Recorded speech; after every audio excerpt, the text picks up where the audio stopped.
पास मसला पूछने के लिए कुछ लोग आ गए तो 4-5 साल का बच्चा भी था जिसके वालिद ने गुस्से में अपनी बीवी को 3 तलाकें दी थी। तो छोटा सा बच्चा, कपड़े भी फटे पुराने, और हालत बता रही थी कि गरीबी है। तो जब मैंने मसला बताया कि 3 तलाकें हो गई हैं तो वापस जाने लगे, तो बच्चा मुझसे कहता है, देहाती आदमी तो कहने लगा, मौलवी साहब मेरी अम्मा ते नानी कहनी असन पूछ के आई आप कि हुन असी लहदा लहदा रहना है। तो उस बच्चे की नौनिहाल की वो कैफियत देखी तो मैं रो पड़ा। मैंने कहा यार ये बच्चा बेचारा माँ बाप के होते हुए ये यतीमों जैसी जिंदगी गुजारेगा क्योंकि बाप ने तलाक दे दी। किस तरह मसाइल नहीं बताए, लोगों को तालीम से आगाह नहीं किया। और इसमें बहुत बड़ा जुल्म है उन लोगों का भी जो जनाजे पे खड़े होके तो कह देते हैं मेरी तरह के लोग, अच्छे उलमा की बात नहीं करता, वो कह देते हैं देखो जी लोगों को जनाजा नहीं आता। भाई आपने किस दिन इशा के बाद क्लास लगाई थी जनाजा सिखाने की? ये तो आपने कह दिया लोगों को कुरान जी ठीक नहीं आता। तो यहाँ तो बेचारी बीबियां जिनको सही पढ़ना नहीं आता वो मिशन बना लेती हैं कि मैंने इतने 100 को कुरान पर पढ़ाना है, बेवा हो गई हूँ, तलाक याफ्ता हो गई हूँ, सारी जिंदगी कुरान पढ़ाऊंगी। हम क्यों ये मिशन नहीं बनाते, क्यों इस तरफ सफर नहीं करते? एक तो दीनी मालूमात में, दीनी उलूम में अपने आप को लगाएं और ज़ौक़ पैदा करें कि जो चीज़ें मुझे नहीं आती मैंने वो सीखनी है, जो मामलात मुझे नहीं आते मैंने उनकी तरफ सफ़र करना है। एक तो अपना ये मिजाज बनाएं। और जब आप दीनी उलूम सीखते हैं तो पता है कौन सा मंजर कायम होता है? मंजर वो बनता है कि हज़रत अबू हुरैरा भी दीन सीखा करते थे, हज़रत अब्दुल्ला इब्न उमर भी असहाबे सुफ़ा में रहा करते थे, हज़रत अनस बिन मालिक भी रहा करते थे। और ऐसा मंजर बनता है कि हज़रत सैयदा खदीजतुल कुबरा रज़ी अल्लाह तआला अन्हा फरमाती हैं, सैयदा फातिमा हुजूर की गोद में बैठी होती थी और नबी पाक से बातें पूछती थी और हुजूर उन्हें बता रहे होते। सैयदा आयशा हुजूर से दीन की बातें पूछती। चौथा हिस्सा हमारी फिक़ह के उसूल हजरत फातिमा की, हजरत आयशा सिद्दीक़ा की मरवियात पर मबनी है।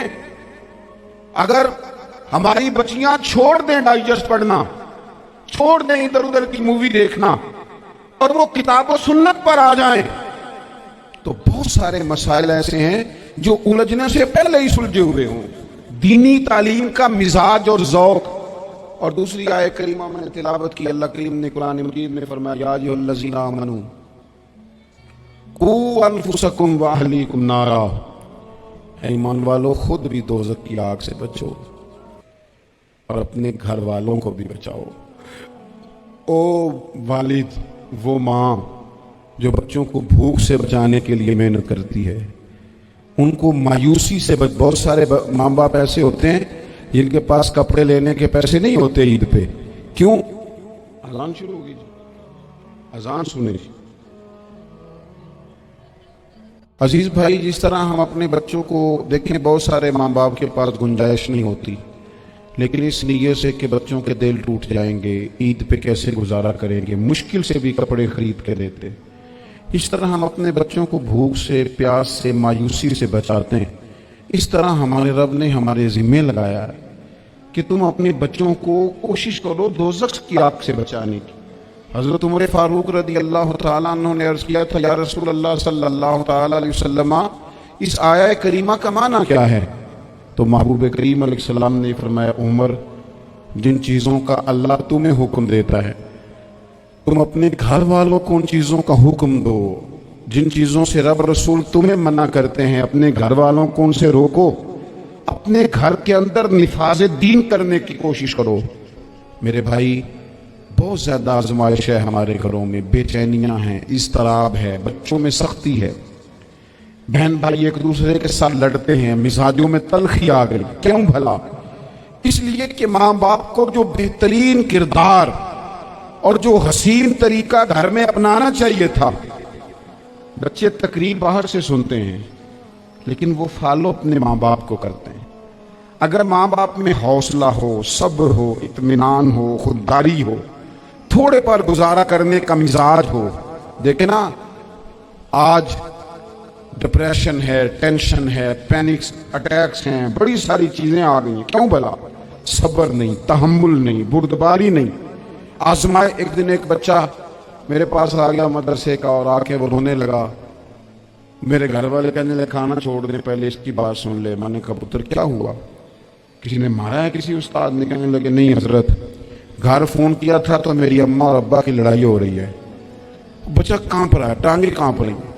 میں نے کہا کیا ہو کیا گیا تمہیں پتر, لڑائی ہو رہی ہے تو گھروں میں ہو ہی جاتی ہے. کہنے لگے نہیں آپ کو پتہ نہیں وہ بڑا سخت لڑتے ہیں. میرے والد جب میری والدہ کو مارنے کے لیے آگے بڑھتے ہیں تو ہم سارے چار پنجوں کے نیچے چھپ جاتے ہیں, ہمیں خوف آتا ہے, وہ منظر خطرناک ہوتا ہے. یہ کون تکلیف دے رہا ہے اپنے بچوں کو؟ یہاں بیٹھے ہمارے ہاں میلوں دور رہتے تھے اس کے گھر والے, تو وہ تکلیف میں تھا, تو گھر میں کیا کیفیت ہوگی؟ اگر حوصلہ ہو, صبر ہو, قناعت ہو, اللہ کے دیے ہوئے تھوڑے رزق پر ہمیں راضی رہنا آتا ہو, ہمارے گھروں میں سکون آئے, اطمینان آئے, ہم جو زندگی بڑی خوشی خوشی گزار سکتے ہیں. ہمارے مزاجوں کا لالچ, ہماری طبیعتوں کی بے راہ روی, ہماری جھوٹی انا کا بت, ان ساری چیزوں کو ختم کر دیتا ہے. اپنی زندگی کے اندر اگر ہم وہ کردار اپنے بچوں کو دیں جس کردار میں موبائل بھی ہو, جس میں گاڑی بھی ہو, جس میں پیسے بھی لا کے ابا دراز میں رکھتا ہو, لیکن والد کا گھر میں مصلی بھی موجود ہو, اس کی کوئی تسبیح بھی ہو, وہ یہ بھی کہتا ہو کہ خدا نے اپنے فضل سے آج 5,000 دیا ہے تو اس میں 1,000 غریبوں کا بھی ہے, اس میں تھوڑا سا میں نے اللہ کی رضا کے لیے بھی رکھا ہے.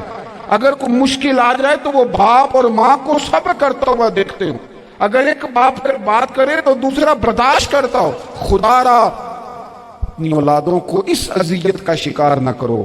اپنے گھروں کے اندر وہ خودداری, وہ پیار, وہ وقار, وہ محبت, وہ انداز. آپ تھکے ہوئے ہیں کوئی شک نہیں, آپ بہت سارے مسائل کا باہر شکار ہوں گے کوئی شک نہیں, لیکن آپ باہر سے تھک کے آئے ہیں. اگر آپ باہر اپنی فیکٹری کے مالک ہیں اور دفتر کے بڑے ہیں تو گھر میں بھی تو آپ بڑے ہیں نا. آپ کی ماں بھی تو انتظار کر رہی ہے, اس نے بھی تو دکھڑا سنانا ہے نا آپ کو. آپ یہ دیکھیے کہ آپ کے بچے بھی تو انتظار کر رہے ہیں, وہ چاہتے ہیں کہ ابا آ کے بیٹھیں تو ہم ان کے سینے پہ چڑھ کے تھوڑا کھیلیں. آپ کی اہلیہ منتظر ہیں.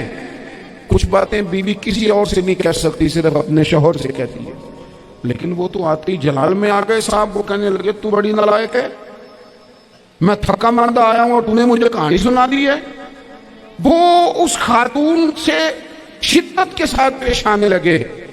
میرے رسول پاک کی حیات نور کو دیکھو, حضرت ام ایمن حضور کی رضائی والدہ ہیں, ان کی بھی خدمت ہو رہی ہے.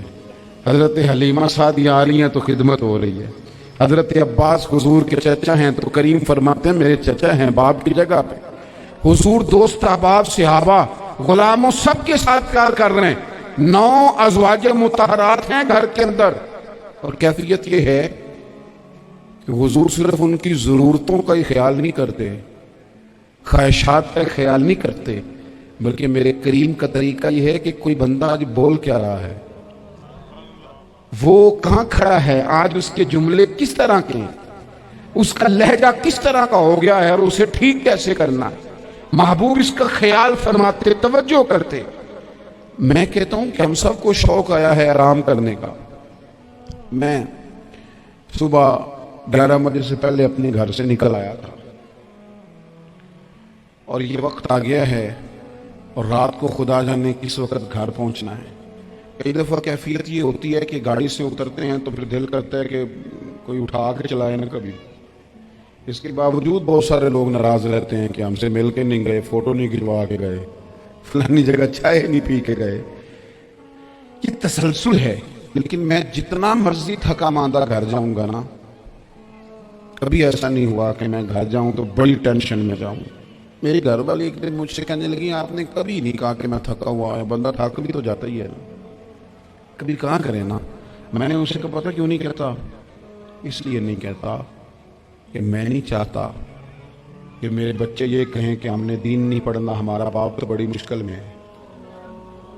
ہم اپنے کام کے بارے میں اپنے گھر میں شکوے کرتے ہیں. آپ کسی بچے سے پوچھ لیں کون سا کام کرنے کے اندر جڑا ابا جی کر دے رہے وہ نہیں کرنا. کیوں کہ ابا جی ہر روز تو کہتے ہیں میں بڑا الجھ گیا ہوں, یہ کام بڑا مشکل ہے. میں چاہتا ہوں کہ میں اپنے بچوں کو یہ بتاؤں کہ پتر میں تو جدھر جاتا ہوں پھول ہی پھول ہیں. میں تو जिधर से गुजरता हूँ मोहब्बत ही मोहब्बत है, मैं तो जिधर से देखता हूँ दुआएं ही मिलती हैं, ताकि उनका शौक पैदा हो। मेरे अजीज, आप थोड़ा सा दिल बड़ा करें। अगर आप एक की वजह से पूरा घर सुकून में आ जाता है तो आप दिल बड़ा क्यों नहीं करते? जगह ढूंढते हैं बस मुझे कोई तंग ना करे, कोई मेरी बाबा माँ बदौलत को कोई परेशान ना करे। बुखारी शरीफ सुनिए, हजरत आयशा सिद्दीका रज़ी अल्लाह तआला अन्हा बैठी हैं। हुजूर फरमाने लगे, आयशा आज एक बात ना बताऊं तुम्हें? या रसूलल्लाह बताइए। हुजूर फरमाने लगे, जब तुम मुझसे नाराज होती हो तब भी मुझे पता चल जाता है, और जब राजी होती हो फिर भी पता चल जाता है। तो हजरत सैयद आयशा सिद्दीका बात सुन के बड़ी खुश हुई। या रसूलल्लाह वो कैसे?